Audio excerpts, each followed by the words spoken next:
Hello everybody. In today's session, we will be seeing into some of the programming examples to illustrate the control structures that we have gone through all these days. So, let us recap what are the different control structures that we have seen till now. That is, we have looked into the decision making and branching structures, that is by making use of the if statement and the variants of if, that is if else, nested ifs, etc. And along with that we also looked into the switch statement, and after that going into the repetition structures, we looked into the loop structures, that is the for, the while and the do while. So, in today's session let us look into some of the programming examples.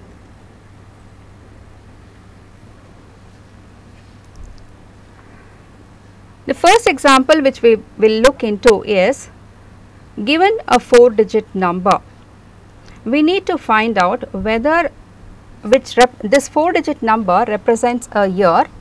We need to find out whether that year is a leap year or not. So, to understand a little bit about what a leap year is, we all know that each year consists of 365 days.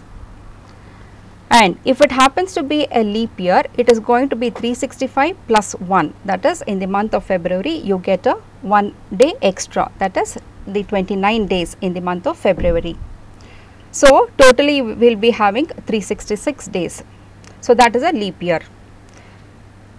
So, to find out whether this year is a leap year or not, first thing is we need to have two conditions over here. One condition that is that year should be a century. What is a century? Century is nothing but, say for example, you have the year 1400 or 1600 or 2000. So, all these are the centuries. So, when the year is a century and that number could be divided by the number 400, then if this condition is satisfied, then it would be a leap year. And the second condition is that if it is not a century, that is say for example 1994 or 2012, 2014, etc.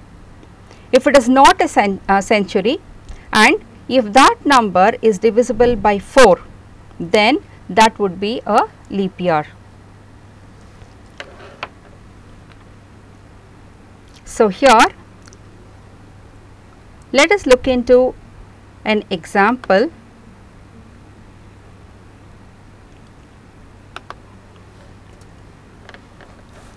So, how do we phrase this condition to check whether the given number is a leap year or not? So, we will take a variable called year which represents an integer data type and accept the variable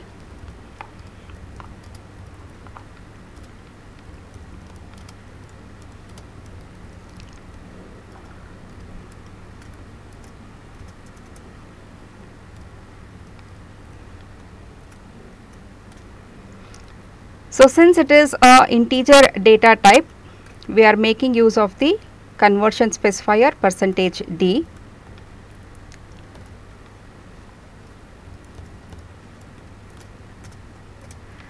And after accepting, we need to check the condition.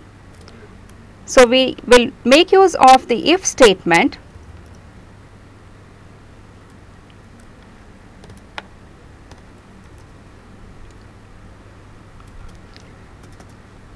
We are using a mod operator over here, that is year mod 400. The mod operator is the remainder operator, that is after the division it gives out whatever the remainder is.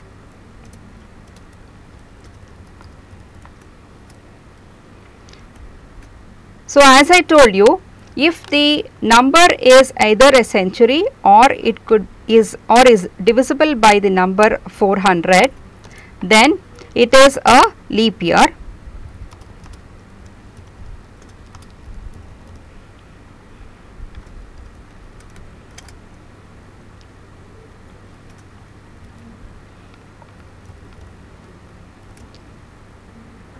So, with that we have one condition that we have checked.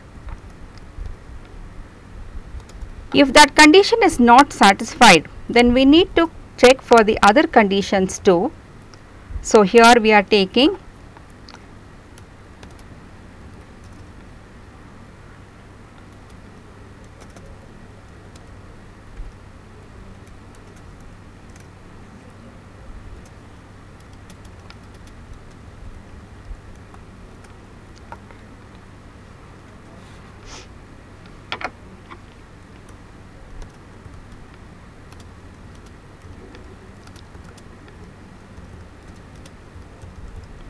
So, we are checking whether the number is divisible by 100. If it is divisible by 100, then it cannot be a leap year.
So, here we are accepting a 4-digit number, say year, and we are checking for the different conditions as I had mentioned earlier. That is, if it is going to be evenly divisible by 400 and happens to be a century, this checking for a century need not be explicitly done over here because we are checking it for a 400.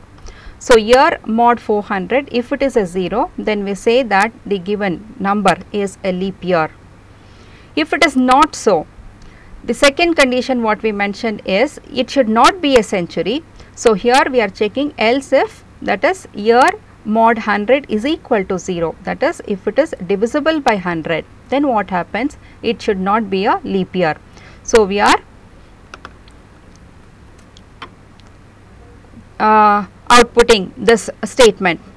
Otherwise, if the year is divisible by 4, that is evenly divisible by 4, then it happens to be a leap year.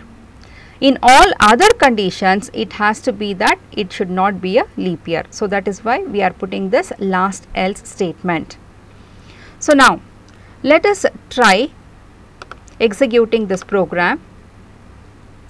So, it asks for a number to be entered. So, we will enter a 4-digit number, say 1994. 1994 happens to be a non-leap year. Let us check out with a century number, say 2000.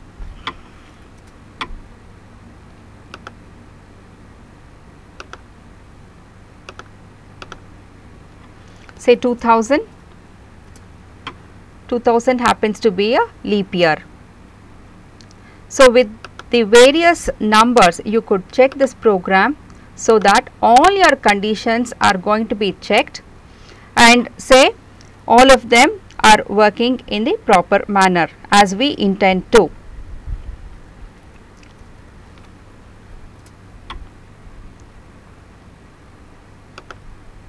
Okay. So, having provided the logic, that is what was the logic, we were checking those two conditions, that is it should be a century and it should be evenly divisible by 400, or it should not be a century and evenly divisible by 4, then it could be a leap year.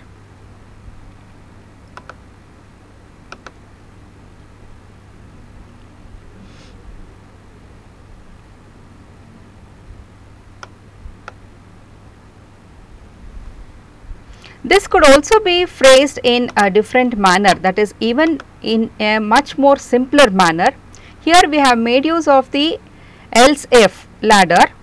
Instead of using this else if ladder, we could state this particular program in a much easier manner. I will just show you how.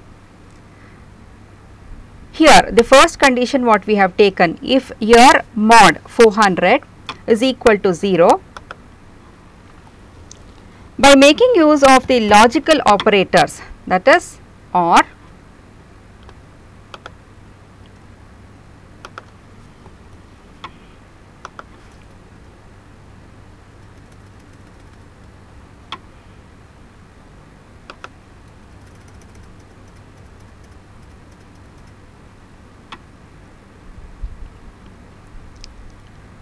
year mod 100 not equal to a 0,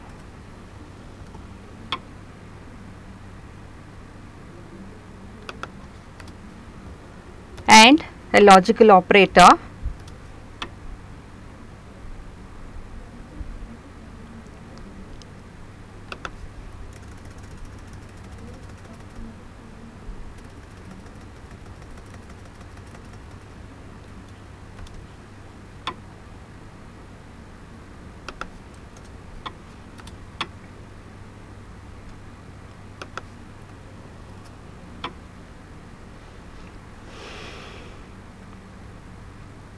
okay.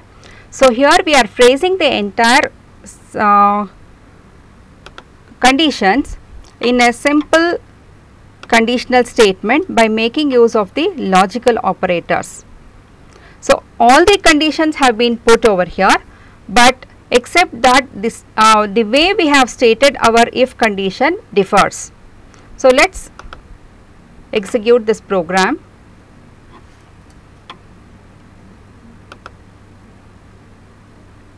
Your mod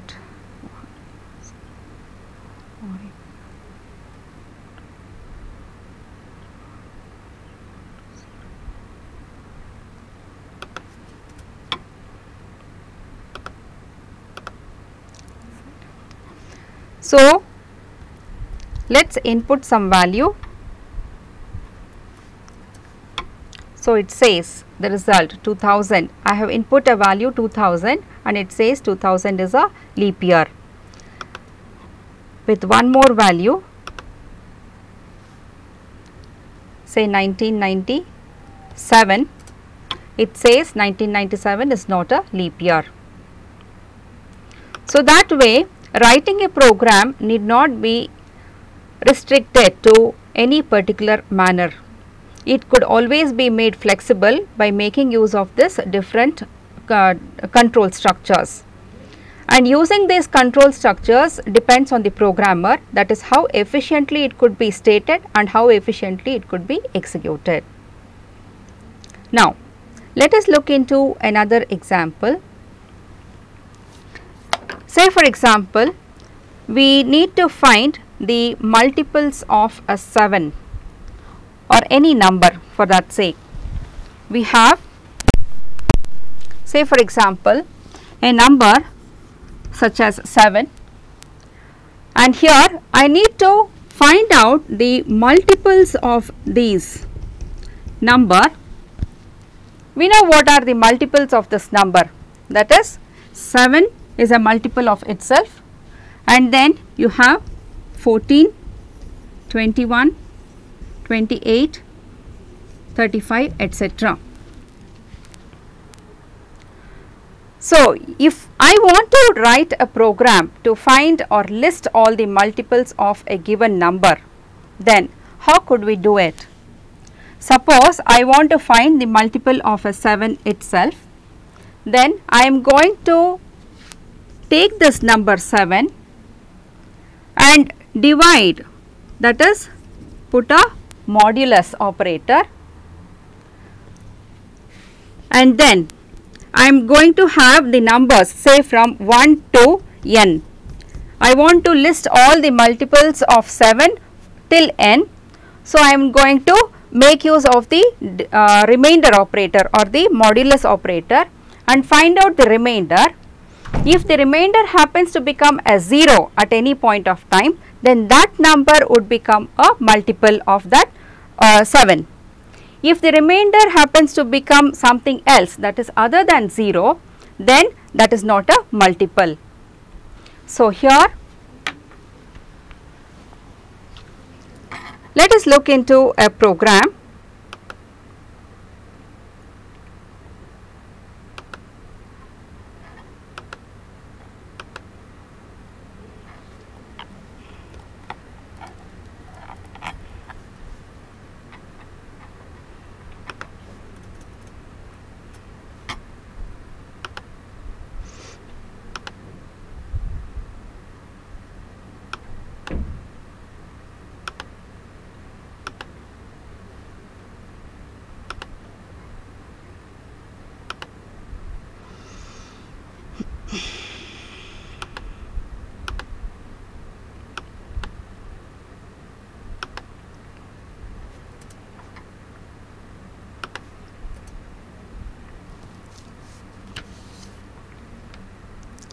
Where I have made use of the void data type over here. Earlier many a times I use the int data type. So, as I told you, every function will have a return data type. So, here the return data type, I am saying the function is not returning any value, that is why I am using this void data type. And then I am declaring certain variables over here, say int I, the number, and the maximum limit, that is till what I need to find out the multiples.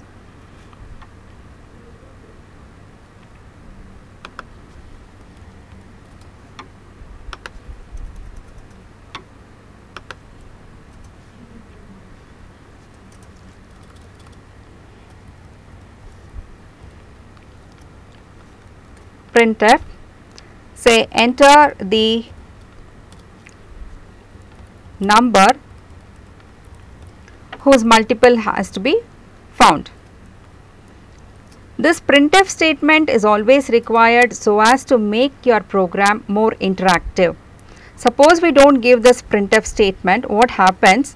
The cursor simply comes on the result screen and stands over there. So, the user may not understand what next has to be done. So, that is why always make a practice of giving this printf statement so that your program becomes more interactive.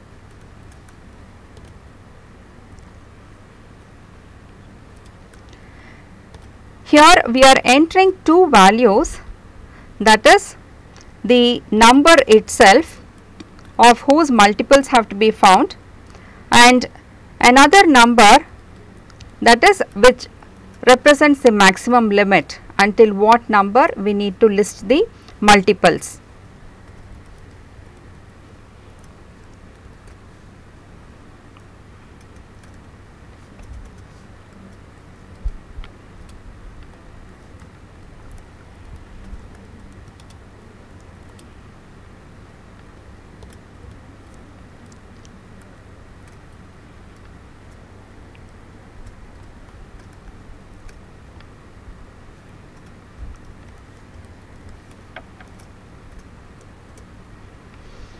Okay. Then I am going to make use of the for loop, so that I am going to check with each and every number with the given number whether it is evenly divisible or not.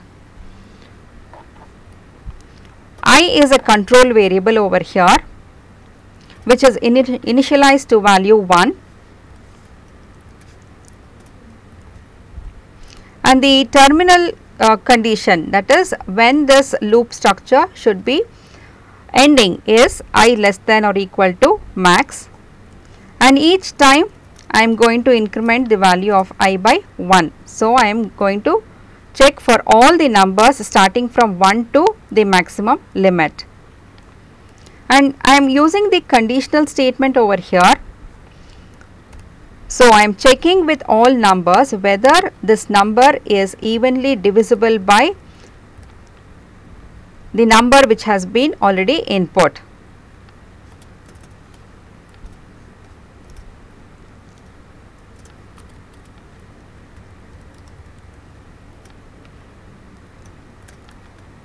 If this condition becomes true, then I need to print that value. What is that value? It is nothing but the multiple of that particular number. Suppose I have taken a number 7, then all the numbers which are evenly divisible by 7 would be listed out. Here I am using a continue statement, that is, if the number is not evenly divisible by that number, I need to just skip, that is, come out of the loop and go to the next iteration. So, that is what we are using this continue for. Now, let us execute this program. Say I give a number 6. So, the list of multiples of 6 would be given out, and I will give the maximum limit as 60. So, here you have a list of values, that is, which represents nothing but the multiples of 6. So, you have 6, 12, 18, so on till 60. That was my maximum limit.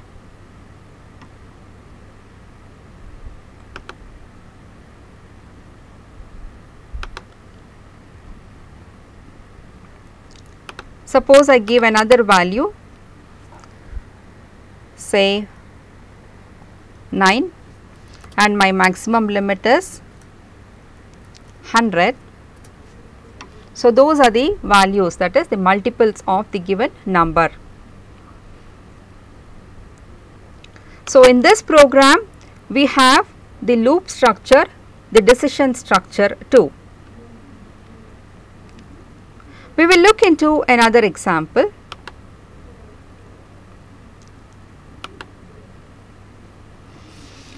Where we will try to type a multiplication table, that is, generate a multiplication table.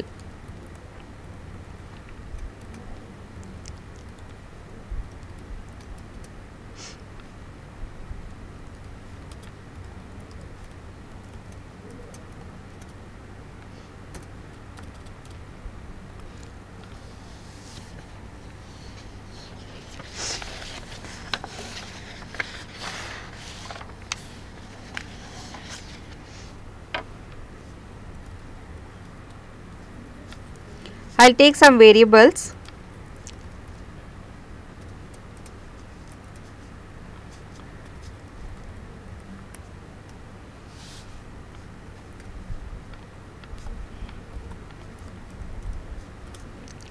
I need to enter the number whose multiplication table is going to be generated, and also the maximum limit, that is till what I need to generate this multiplication table. Say for example, I give a number such as 4, then I should tell till what number I need to generate 4 table. So, should it go till 10 or should it go till 20? So, that is what I mean to say.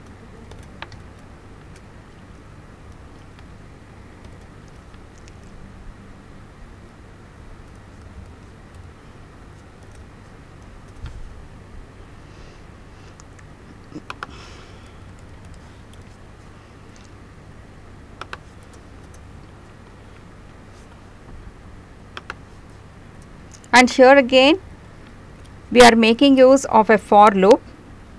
As you see, in all those 3 loop structures, that is your for loop, the while loop or the do while loop, the most easiest loop structure is the for loop. Why? Because we are seeing the entire condition over here in the same statement that we have the for.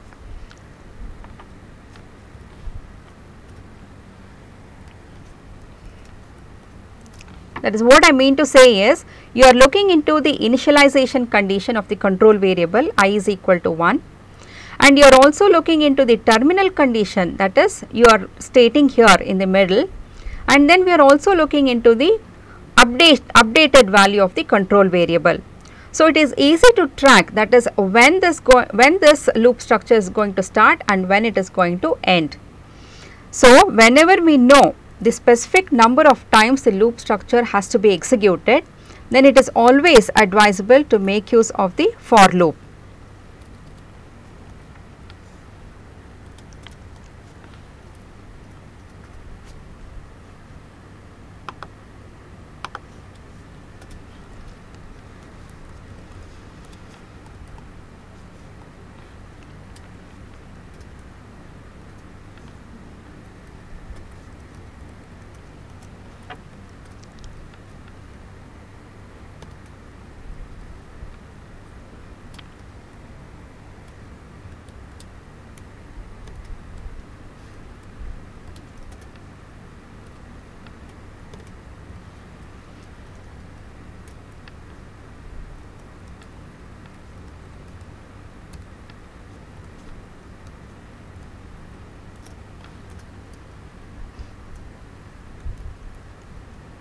So that is the end of the for loop and the end of the program.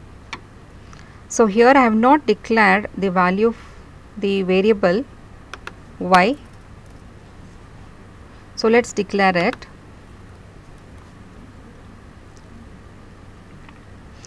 And let us try to execute this program.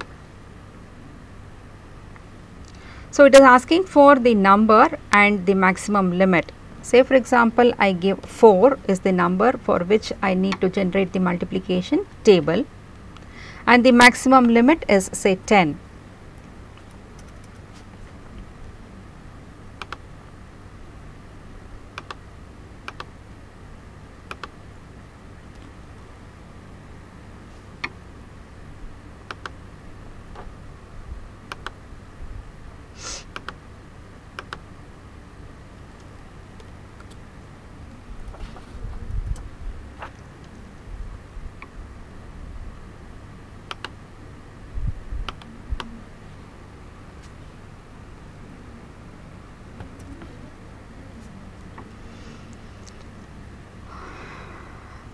We have not taken the value for row, that is why it went into an infinite loop. So just take the value for row, where I have told this initial and termination condition as a row.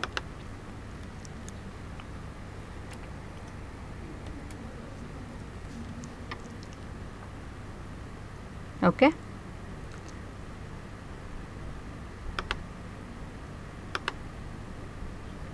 And now there we have, that is the table 4, and the maximum number of rows I wanted is 10. So it is giving the entire multiplication table of 4 from 1 to 10. So this is an example for one multiplication table. Suppose you need to have a list of multiplication tables, then we could make use of a nested for loop over here. So by making some small changes over here, let us try to find out how we could generate multiple multiplication tables, that is a set of multiplication tables.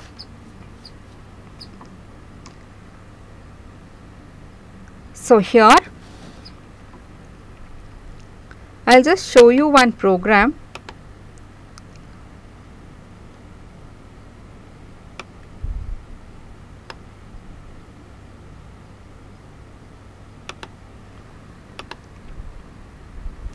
Wherein we have made use of a nested for loop over here, and we have taken two values, that is we are inputting two values, that is the variable t and the variable row max. T says that till what we need to generate the multiplication tables, starting from 1 till what number we need to generate the multiplication tables. So that is the outer loop. And in the inner loop you are having one multiplication table, that is single multiplication table that we saw previously. So this whole, the inner loop says that it is for a single multiplication table, and the outer loop, as you see, that it is for a set of multiplication tables. So, if I execute this program, suppose I gave the value 4 and 10 as the row max, that is for each multiplication table how many maximum rows should be there. You get the result as this, that is you are getting the multiplication table of 1, 2, 3 and 4, that is you have a set of multiplication tables over here. So, looking back into the program, we have made use of a nested for loop, wherein the outer for loop is telling about how many tables you need to have, and the inner for loop is saying about one particular multiplication table.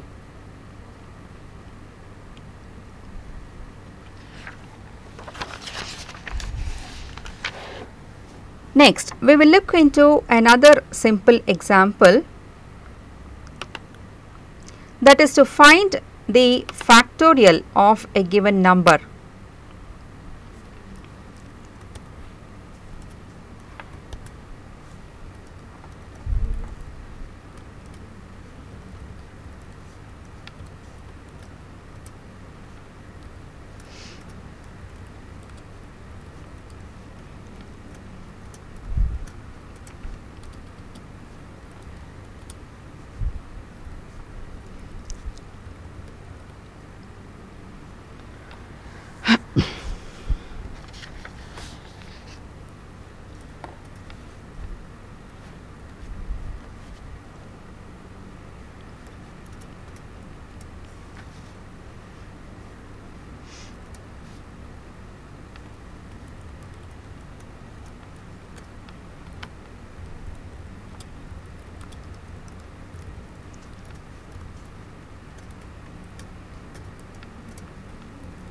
I am inputting the value for the number, that is for whose number we need to find the factorial.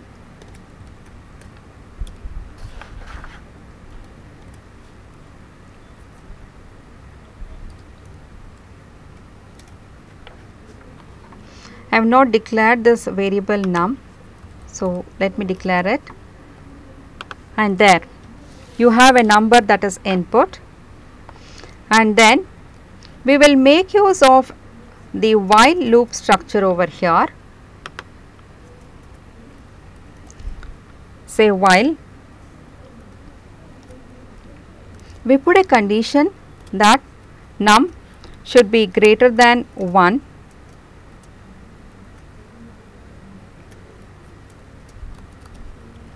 and we have initialized the variable fact is equal to 1. So, I can make use of the value of fact in my expression. So, fact is equal to fact into the number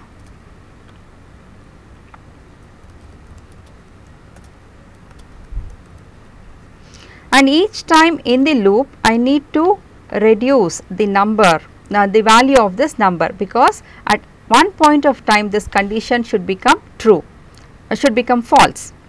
So, we say num is equal to num minus 1.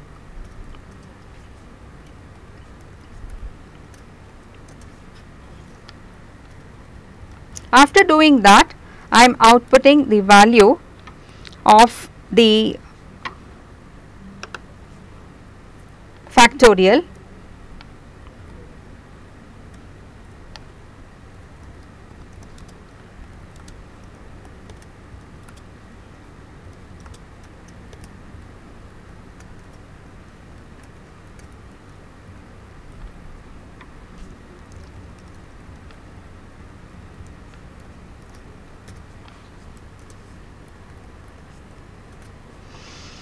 So, here we have 3 variables. One is the variable I, sorry, the variable I is not used. So, let us take it out.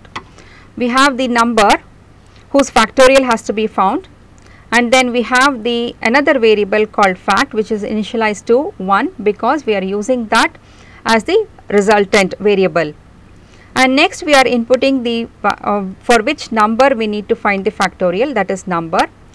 and we are giving a condition while this number is greater than 1, keep executing this loop body. What is there in the loop body? We have fact is equal to fact into num. So, for the first iteration, the value of fact over here will be this 1.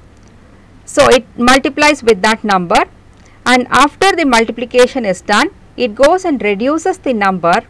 So, num is equal to num minus 1.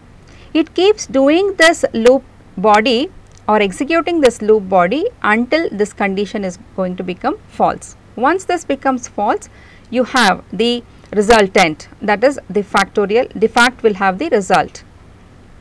So, let us execute this program. Say you give a value such as 4.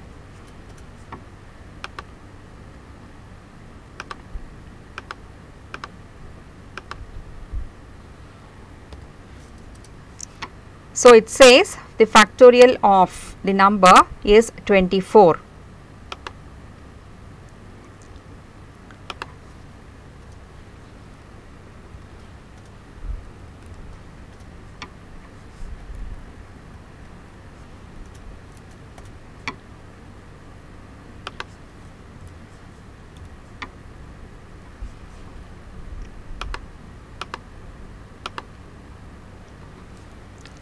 Say 7, and the factorial of 7 is 5040.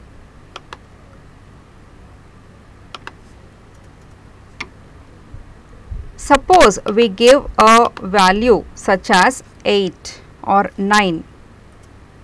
The result of this would be a negative number.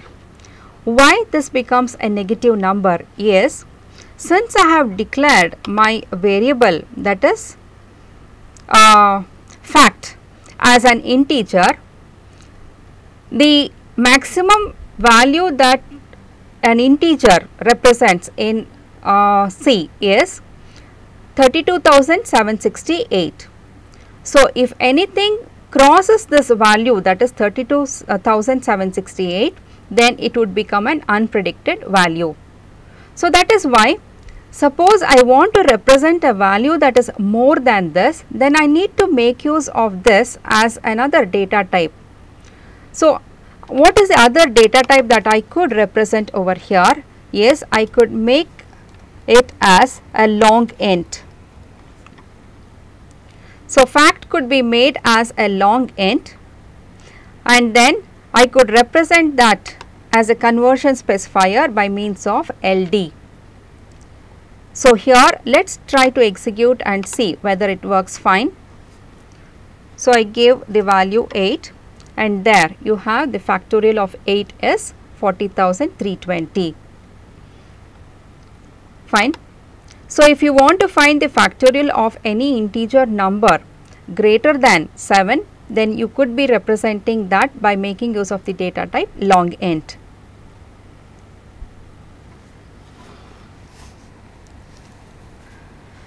This factorial, here we have made use of the while loop. We could also make use of a for loop. I will just show you a ready example.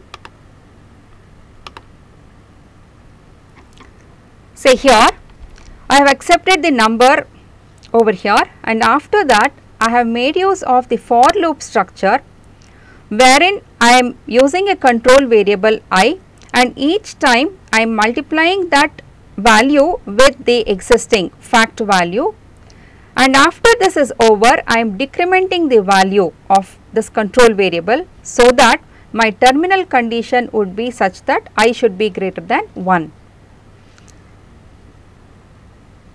Now, let us execute this program and see. Say the factorial of 6 is 720. So, as I told you, to write a program for any kind of problems, we could make use of any kind of control structures. It always depends upon the programmer and how and the efficiency too. Say for example, go for to find the sum of individual digits. What is the finding the sum of individual digits is, say for example, we have a number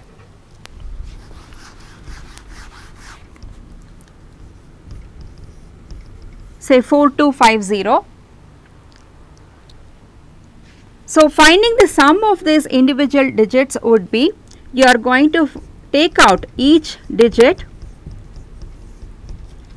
and what is the sum of it we need to find.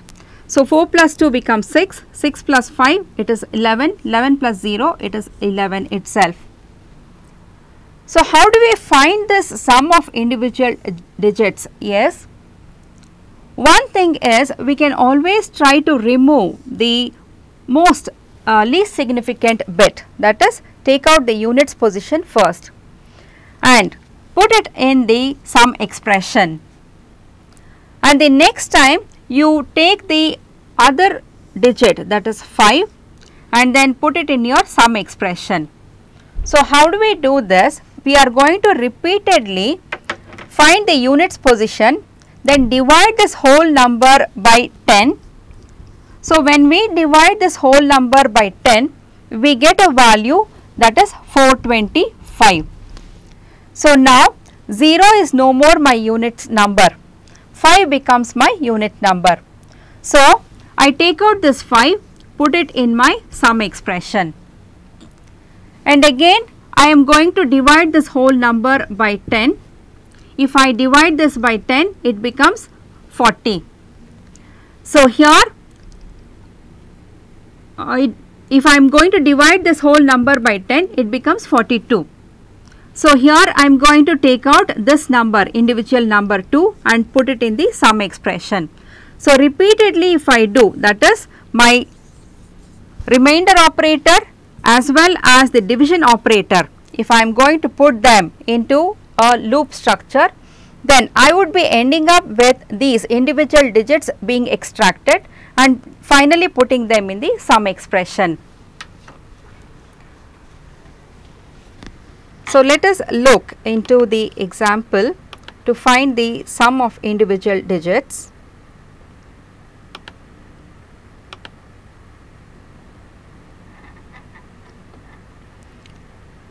Here we have 3 variables, that is n, sum and remainder.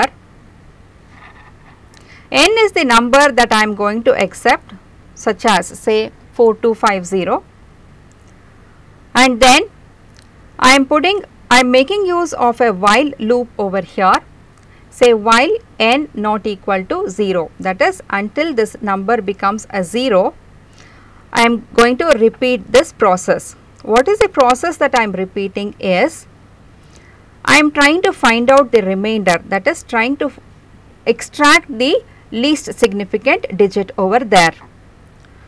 So, here n mod 10, if we are doing, the units place number would be extracted, and that units place number is going to be added to my sum. So, in the example, if I have taken 4250, 0 is going to be added to my sum. So, it remains a 0 itself. Then you have n is equal to n by 10. So, when you are dividing that number by 10, you get a number 425. So, this number is then going to be taken in the next iteration. So, we are comparing 425 not equal to 0. It is true. So, we have 425 mod 10. So, mod 10 would give you the number 5. So, that number 5 is going to be added to the sum value. And finally, we are going to, and when n becomes a 0, it always becomes a 0 because it is an integer division. So, when it becomes a 0, we are coming out of the loop body and trying to print the value of sum. So, let us execute this program.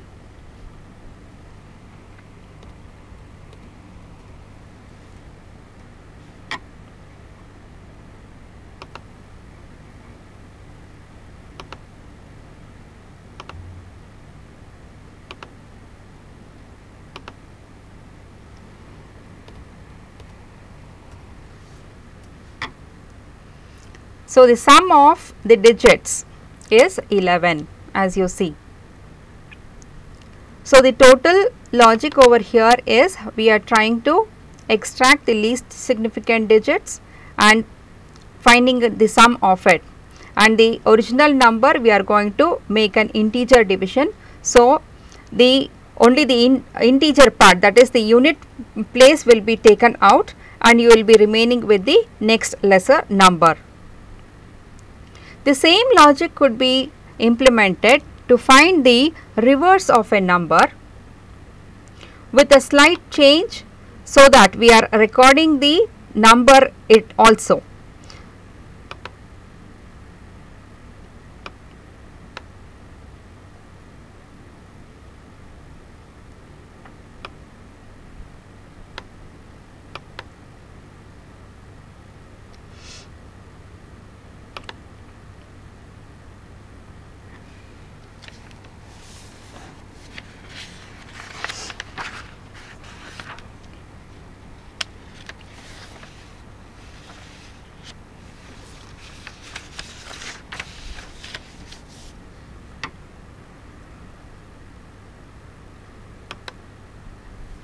Say for example, I call this as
so with that change, we have a number that has been input and we are finding out the reverse of a number by saying reverse is equal to reverse into 10. Why we are doing this reverse into 10 is, each time the number is extracted, that needs to be sent to the most significant part, that is towards the left hand side. So, when we are shifting the number from right to left, it is always a multiple of 10.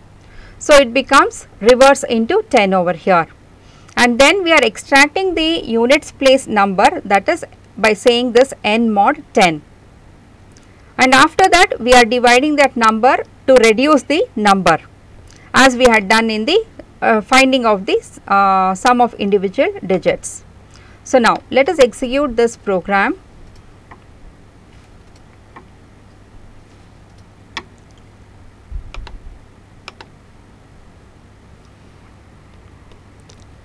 Say I have given a number 3456 and the reverse number is 6543. So, this number, that is the units position number 6, has to be shifted to its right hand side.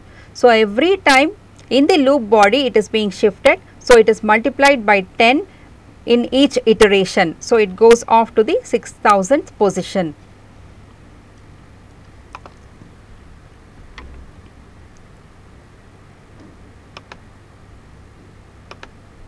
We will look into another example where we need to find whether the number is a prime number or not. So, what is the condition for a number to be prime? The condition is that the number is going to be divisible by 1 and itself. In that case, then it becomes a prime number. If it is divisible by any other number, it is a non-prime number. So, to check whether a number is a prime number or not, we take that particular number and try to divide that number by starting with say 2 to that number itself. But that is going to be a very long process, that is too many comparisons have to be made. But it is sufficient enough to find out whether that number is divisible by the square root of a number. That is, until you reach to the square root of the given number, if you are trying to divide and find out whether it is divisible, then you could say that number either is going to be a prime or a non-prime number. So, finding the final limit till the square root of number is definitely going to reduce the number of iterations for us. So, here we have accepted a number, say num, and then I am trying to divide this number by each and every number over here, that is initialization with 2 with the final value that is the square root of the number. So, at any point of time, if it is evenly divisible, then the number is not going to be a prime number. That is why we have a variable, say count plus plus. It is a dummy variable, where if this condition happens to be true, it is simply incremented. Earlier it was initialized to a value 0. So, now we increment and we break, that is we are going to terminate the loop body and come out. If it is not divisible, that is if this condition does not meet at any point of time, then it means that this variable count will always have a 0. So, that is why coming out of this for loop, we are checking this condition if count greater than 0. So, if it is greater than 0, what happens? It is somewhere we have met with this condition. So, the number is not going to be a prime number. So, we are outputting that statement, print it is not a prime number. Suppose count is not greater than 0, which means that count remains to be a 0 itself, then we are saying that it is a prime number. Okay. So, let us execute this program.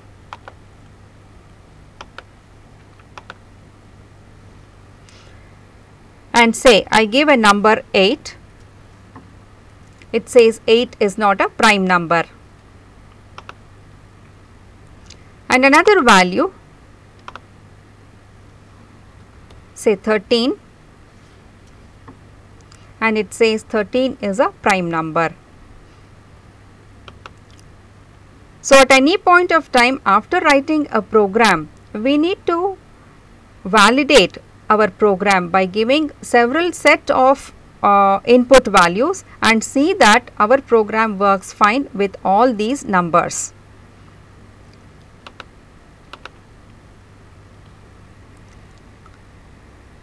Say 31, and it says 31 is a prime number.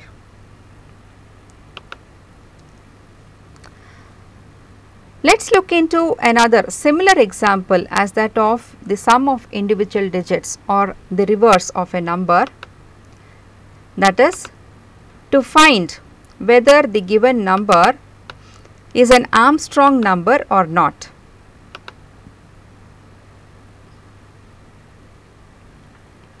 What is an Armstrong number? The Armstrong number is, say you have a number such as this,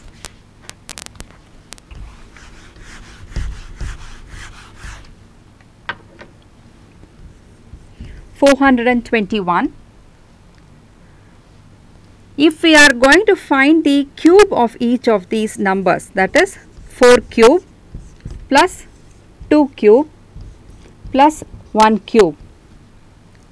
So, the sum of all this, if it is equal to the given number, that is 421, then this number happens to be an Armstrong number. But this is not true. This is not equal to the number 421. So, here we need to find like this, that is whether the given number is an Armstrong number or not. So, for that we are going to accept the number, say num,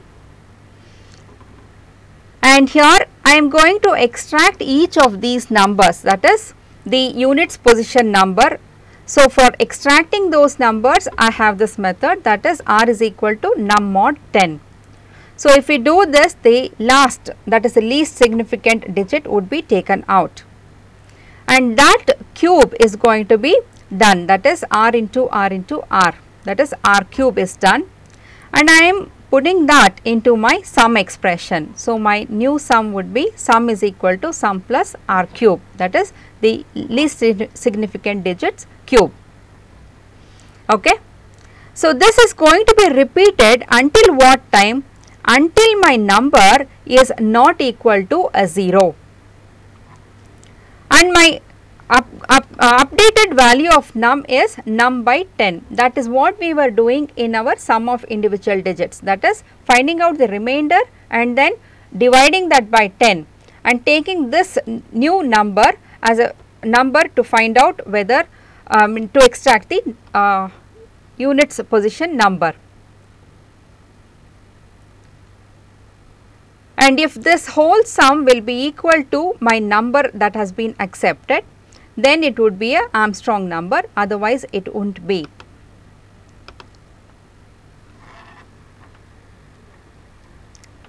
Say for example, I give a number, say 151, and find whether it is an Armstrong number. It is not. Say another number 320,